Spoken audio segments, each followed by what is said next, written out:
Bienvenue dans Sous le tapis, le podcast sans tabou sur la santé mentale. Je m'appelle Margot et à chaque épisode, j'invite quelqu'un à mettre des mots sur son histoire, à soulever le tapis et reconnaître ce qui a été mis sous silence pendant si longtemps. Parce que parler et écouter l'histoire des autres, c'est déjà commencer à guérir. Bonne écoute.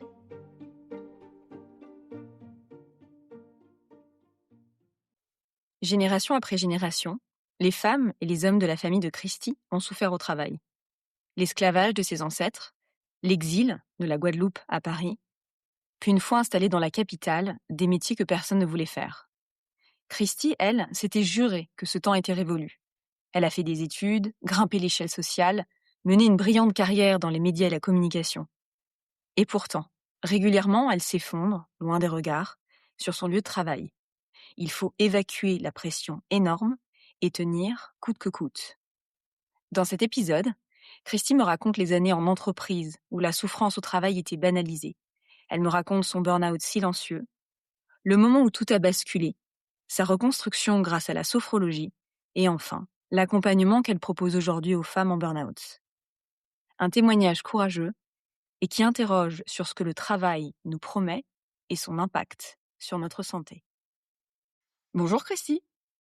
Bonjour Margot. Alors en préparant cette interview, tu m'as confié un souvenir qui m'a particulièrement marquée.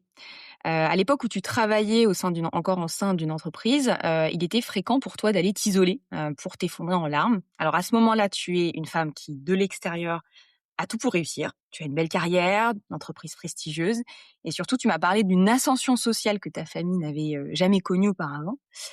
Mais à cette époque, tu es aussi une femme qui a la boule au ventre tous les dimanches soirs. Tu as fait ce que tu savais faire depuis toujours, ou du moins ce que tu avais intégré, tenir quoi qu'il arrive, parce que dans ta famille, tu avais intégré que les femmes se devaient être fortes et ne rien lâcher. Christie, comment en étais-tu arrivée là, à cette souffrance au travail ?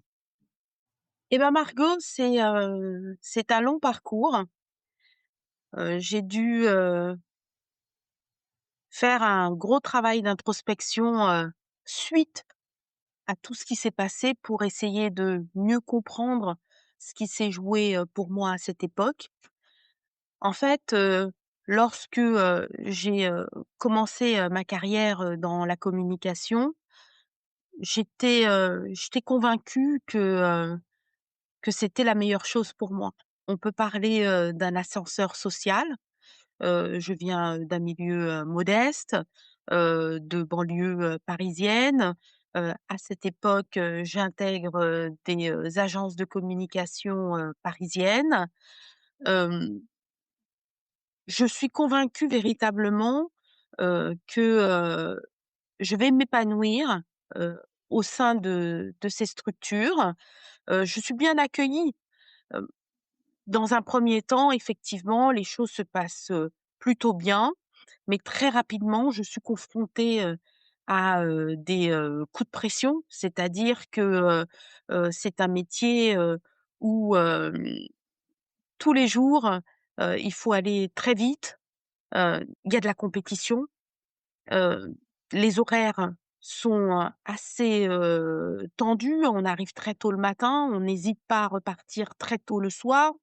Au milieu de tout ça, on peut être amené à faire des pauses, comme, ne pas faire de pause.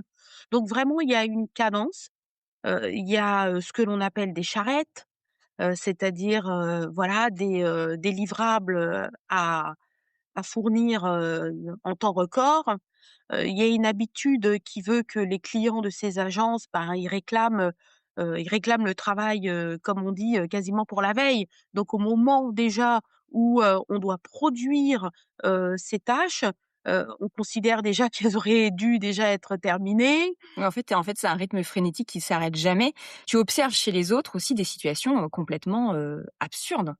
Oui, alors moi, bien sûr, je vois je vis de l'intérieur ces difficultés, je suis sous stress, je suis sous pression, heu ça me génère, des nuits, agitées, hein, des problèmes de sommeil, des problèmes de dos, des maux de ventre et puis j'observe autour de moi, comme tu, le dis très bien, mes collègues et en réalité, Ce que je vois, c'est qu'elles vivent exactement la même chose que moi. Alors certaines l'expriment, c'est certaines ne l'expriment pas. Les plus sensibles, je dirais, les plus fragiles, je les vois tomber. Je les vois, partir en situation de burn-out.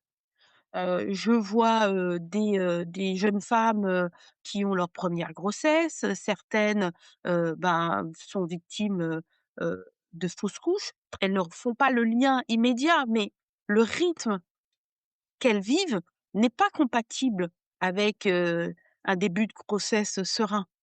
Je vois, des personnes qui pleurent, hein, des beaucoup de larmes. Heu, le management, n'est est très peu bienveillant. Alors, c'est pas forcément parce que les personnes sont mauvaises, mais à tous les niveaux, il y a un tel niveau de pression que, bah, les managers, forcément, elles même si le manager comprend bien que ce qu'elle demande n'est pas réalisable dans les délais, imposés, elle-même, elle n'a pas le choix. Elle-même, elle doit sortir, soit le document, soit l'événement, soit, les résultats attendus, par le client, dans tel délai. Donc c'est une espèce de course effrénée. Tu as tenu très longtemps comme ça, plusieurs années. Comment tu expliques avoir tenu si longtemps dans un environnement qui t'épuisait? Ben, la première chose, c'est que, d'abord, j'avais cette conscience, que j'avais de la chance d'être là, d'accord? J'avais réussi, à accéder, à ce type de poste, Ensuite, bien sûr, j'avais, tout mon entourage qui me, soutenait, sans vraiment savoir à quel point, je me sentais pas à ma place, dans ce système, mais j'avais le soutien de mes proches et il était évident pour moi que je ne pouvais pas les décevoir. Alors j'avais cette peur de décevoir, mes proches certainement et puis aussi peur de décevoir ma hiérarchie qui m'avait fait confiance. Il n'était pas question pour moi de faire ma carrière, il n'était pas question pour moi d'arrêter, je ne pouvais aller que de l'avant, il fallait que je tienne le coup absolument. Tu m'as parlé de ton histoire familiale, justement, de générations qui ont marqué par, la souffrance au travail, hein. Tu m'as parlé d'esclavage, puis d'exil. Peux-tu raconter ça justement? D'où tu viens? Et ce que le travail représentait dans ta famille? Est-ce que ça représentait pour toi ou ce que ça devait représenter? Oui, j'ai, un petit peu essayé de comprendre, surtout après, le pourquoi, j'avais, accepté, quelque part, de vivre cela et j'ai essayé de comprendre un petit peu, l'histoire de ma famille et notamment des femmes de ma famille et effectivement, j'ai réalisé à quel point l'histoire, de ma famille était empreinte de souffrance au travail. Alors cette souffrance effectivement, elle remonte aussi à mes origines, antillaises. Moi, je suis, une afro-descendante. Je pense que dans la mémoire, collective des afro-descendants, il y a cette empreinte, de travail acharné et donc quelque part, pour moi, je me disais: «Mais si mes ancêtres ont pu subir ce travail acharné dans les conditions qui étaient les leurs à l'époque, qui n'ont rien à voir avec les conditions dans lesquelles je me trouve, puisque moi j'ai fait le choix. Je suis volontaire, je suis d'accord, je suis demandeuse de ce travail. Pourquoi est-ce que je vais me plaindre?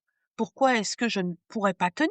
Et puis, heu, au-delà de ces ancêtres, là qui ont connu, cette période de l'esclavage ensuite, ben, mes arrière-arrière-grands-parents et ceux qui sont venus, après, ont vécu, une vie, dans l'agriculture, hein, à une époque où c'était très difficile. Ils ont vraiment vécu aussi une souffrance au travail, où tout se faisait à la main. Jusqu'à maintenant, moi, j'ai connu, mes grands-parents. Mes grands-parents, à aucun moment, n'ont exprimé une plainte d'avoir travaillé dur. Ils expliquaient qu'ils ont vécu ce qu'ils avaient à vivre. Il fallait nourrir leurs enfants, il fallait qu'ils se nourrissent eux-mêmes et donc ils ont travaillé dur et c'était donc normal. Tu es dans une situation effectivement où toi, tu veux, casser ce cycle-là, ne pas subir ce que tes ancêtres ont pu subir et en même temps, une forme de banalisation d'une violence parce que, en comparaison de ce que tes ancêtres ont pu vivre, bah, tu te disais tout simplement avoir beaucoup de chance et devoir accepter, les difficultés, du travail. Tu m'as parlé de burn-out silencieux. Et avec le recul, quels étaient les signaux que ton corps t'envoyait, que tu pouvais pas ou que tu ne voulais pas écouter à l'époque? Alors, j'avais, différents signaux. Bon, le principal quand même, c'était, ce problème, d'anxiété permanente qui venait, certainement, abîmer mon sommeil. C'est marrant parce que je pouvais avoir des nuits très longues et pas forcément récupératrices. Le problème du sommeil, c'est que quand vous vous réveillez et que vous êtes déjà épuisé, et ben, ce que vous allez pouvoir produire dans la journée, il y a peu de chances que ce soit de la qualité. Donc il y a une espèce de cercle vicieux qui peut très vite s'installer lorsque le sommeil est malmené. Et puis c'est vrai qu'à cette époque-là, j'avais ces maux de dos.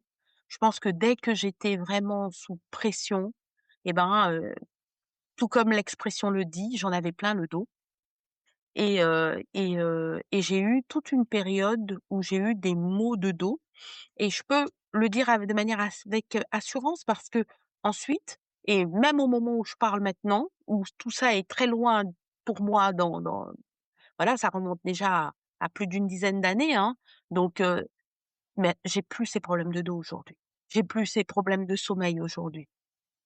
Donc je me rends vraiment compte que je somatisais à cette époque. C'est-à-dire que j'étais en train plus ou moins de me rendre malade.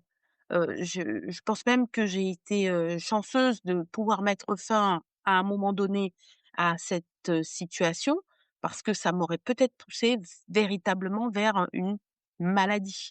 J'ai, dans mes accompagnements, eu l'occasion d'entendre des femmes me dire qu'elles avaient traversé, des maladies graves et qu'elles ont la conviction que cette situation de stress extrême qu'elles avaient vécue au travail, avait, malheureusement joué contre elles. Effectivement, c'est, avec un stress chronique en fait qui dure, le mal-être psychique est tel que ça se répercute mécaniquement dans le corps. Tu as été vraiment à 2 doigts de l'effondrement physique. Tu m'as expliqué que c'est une rupture conventionnelle, en fait, qui t'a permis de te sortir de cet environnement. Comment tu as vécu ce départ à cette époque? Ben, je l'ai vécu avec beaucoup de violence parce que, au moment où ça arrive, ce qui nous est renvoyé, c'est notre incompétence. Mmh. Tu n'as pas été capable de faire, ce qu'on t'a demandé de faire, avec le niveau de qualité qu'on te l'a demandé, dans les délais qu'on t'a demandé, heu et heu et heu et donc c'est de ta faute. Voilà ce qui nous revient à la figure, alors qu'on a donné tout ce qu'on pouvait et que lorsque l'on a fait, des choses, bien, d'accord? Il y a eu personne il y a eu très peu de gens pour nous dire que c'était bien. Par contre, à ce moment-là, les reproches, pleuvent et c'est dur à encaisser. Dans le monde de l'entreprise, je pense que les choses ont peut-être évolué en 2026 et je suis pas sûre. Ben, celui qui craque, c'est le maillot faible dont il faut se débarrasser. Mais aussi, lorsque cette rupture conventionnelle a été signée, j'ai vécu un énorme soulagement. J'étais dans un état de stress où j'étais, complètement crispée, tous mes muscles étaient crispés et j'ai vécu vraiment un relâchement musculaire. Le jour où j'ai signé, je suis sortie de l'immeuble et j'ai pleuré, mais j'ai pleuré de soulagement, pas de pas de douleur ou de lutte, non, vraiment de soulagement et presque de gratitude que tout ça cesse et que enfin, quelque part, je puisse retrouver ma liberté.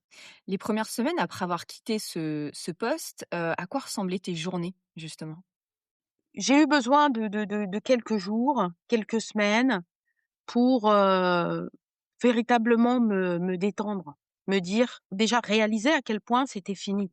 Parce que, j'étais tellement enfermée dans des schémas, dans des comportements, mon corps, surréagissait à tout, j'étais sous tension.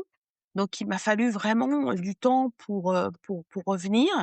Je me suis tournée vers une thérapie en sophrologie. La sophrologie m'a accompagnée à partir du moment où ça a commencé à aller vraiment très, très mal en entreprise. Donc vraiment ça a été, pour moi des petites bouffées d'oxygène. Hein, j'ai fait un gros travail, de relaxation, trouver des outils pour m'aider à faire face à ces moments de stress chronique et ensuite, une fois que j'ai, pu, voilà, quitter cette entreprise, j'ai poursuivi ce travail en sophrologie qui m'a permis un petit peu de me retrouver avec moi-même, de retrouver qui je suis, de respirer de nouveau. Je m'étais aperçue que je ne respirais plus. J'ai toujours eu une tendance à être un petit peu claustrophobe. J'étais devenue extrêmement claustrophobe, ces, derniers temps, hein, avant cette rupture parce que, j'étais sous stress et ce stress venait alimenter ma claustrophobie. En quoi ça consistait les séances de sophrologie avec, Alors ce cette sont des thérapeute? séances où on fait beaucoup de relaxation, on fait beaucoup de visualisation. On met en place, des ancrages, c'est-à-dire, des petits systèmes qu'on va pouvoir mettre en place lorsqu'on va être confronté à la difficulté.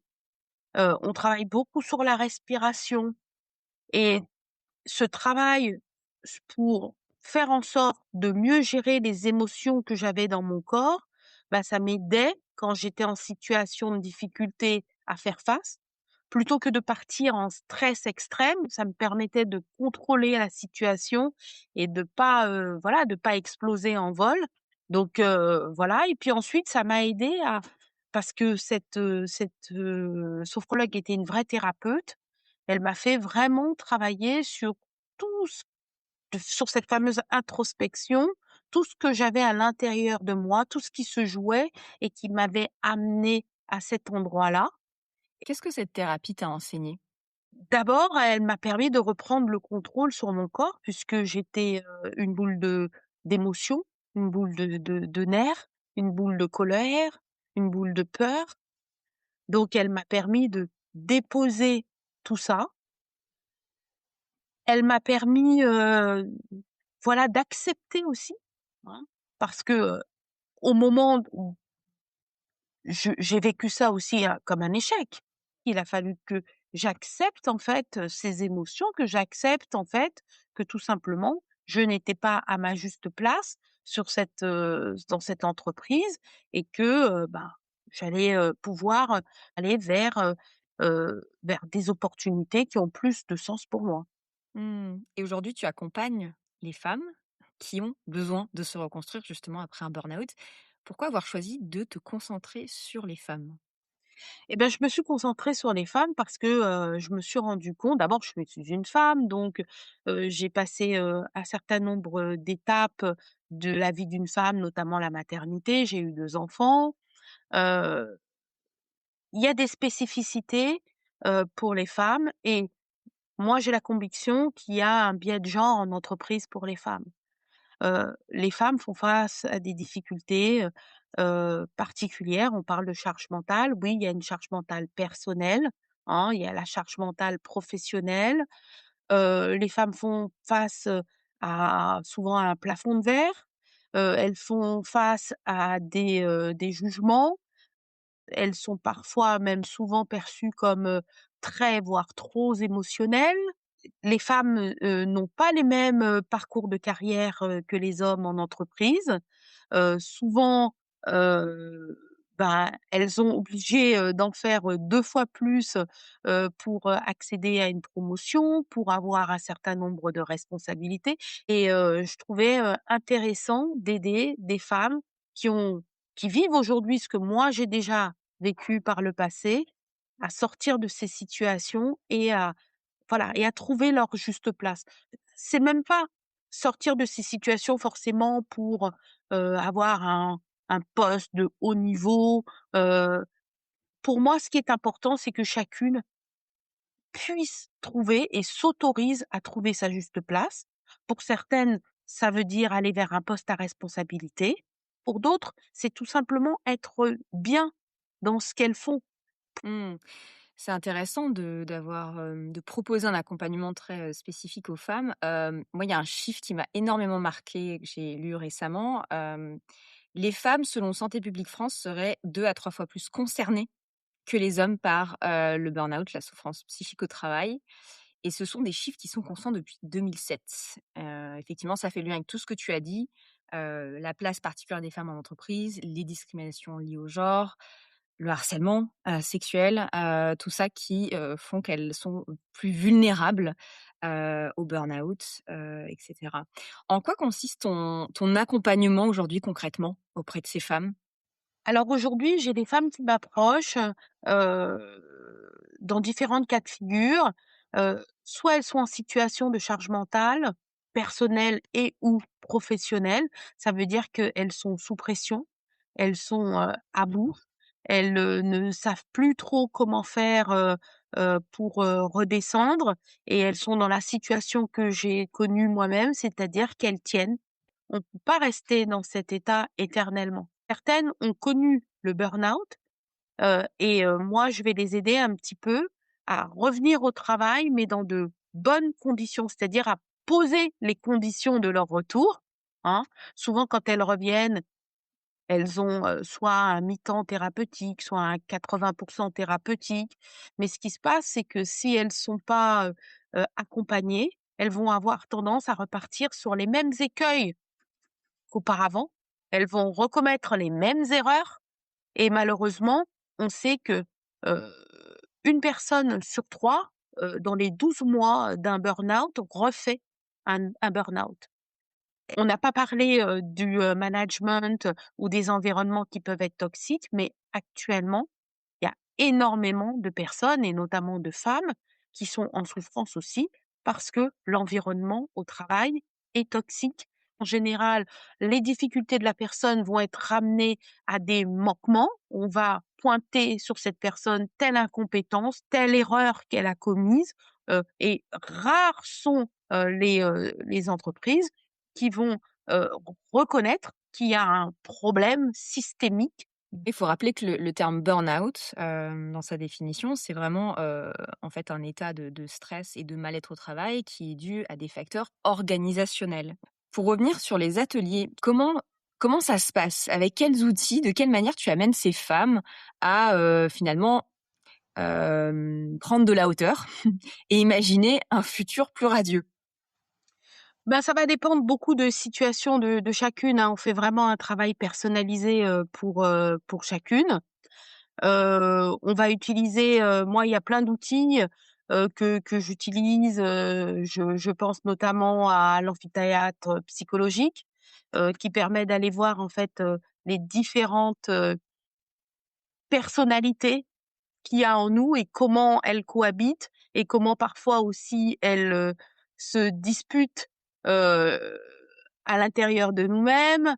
J'aime bien le cercle des responsabilités pour arriver à voir ce qui est de notre responsabilité et ce qui n'est pas de notre responsabilité. Souvent, on cherche à endosser des choses qui ne sont pas de notre responsabilité. Je travaille beaucoup avec la méditation, je travaille beaucoup aussi avec, la relaxation, avec, des exercices de respiration.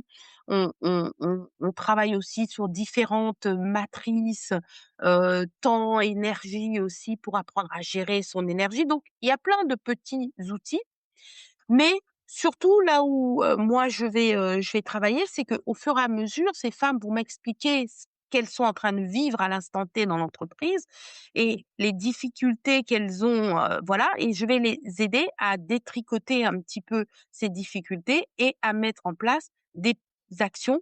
Au sein de l'équipe, de mon équipe, il y a toujours une approche sophrologie avec une sophrologue certifiée. Il y a aussi une psychologue du travail qui peut intervenir quand la personne n'a pas de psychologue de son côté. C'est un travail qui se fait sur 3 mois à peu près et qui donnent vraiment de très bons résultats.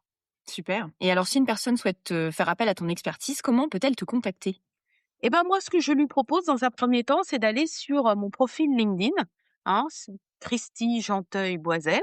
Elle va déjà découvrir un petit peu mon univers, mon point de vue sur les différentes choses et elle va pouvoir venir s'inscrire à mon webinaire mensuel. Donc, chaque mois, j'organise un webinaire, sur une thématique et là, elle va un petit peu, voilà, apprendre à découvrir, mon approche et elle va pouvoir prendre un rendez-vous avec moi, dans le cadre du webinaire. Mais on peut déjà prendre le rendez-vous sur le profil LinkedIn et à chaque fois, la première chose, c'est une conversation totalement gratuite, totalement confidentielle, c'est important et sans engagement. Et de là, je propose, un accompagnement, personnalisé à la personne et voilà, ma foi, si elle a envie d'être accompagnée, je suis ravie de faire un bout de chemin. Y a-t-il un dernier message, Christy, que tu aimerais justement transmettre aux personnes qui nous écoutent et à celles et ceux qui se reconnaissent dans ton histoire? Ce que j'ai envie de leur dire, c'est qu'il y a un après. Bien sûr, quand on est dans une situation de burn-out ou de grandes difficultés au travail, quel que soit le problème, on a l'impression qu'on est devant une montagne, on est devant l'Everest et que, c'est un peu, la fin de tout et qu'il n'y a plus rien d'autre que cette difficulté. Mais que lorsque l'on est accompagné et ben, on va faire le chemin, on va escalader, la montagne, on va arriver en haut, on va voilà, on va de nouveau revoir, l'horizon et on va pouvoir ensuite avancer, vers sa juste place à soi et oui, il y a un après plus lumineux après. Merci beaucoup, Christy, d'une part pour ton témoignage courageux et aussi pour tout ce que tu fais aujourd'hui pour ces personnes. Merci infiniment d'avoir pris le temps et je te dis à bientôt.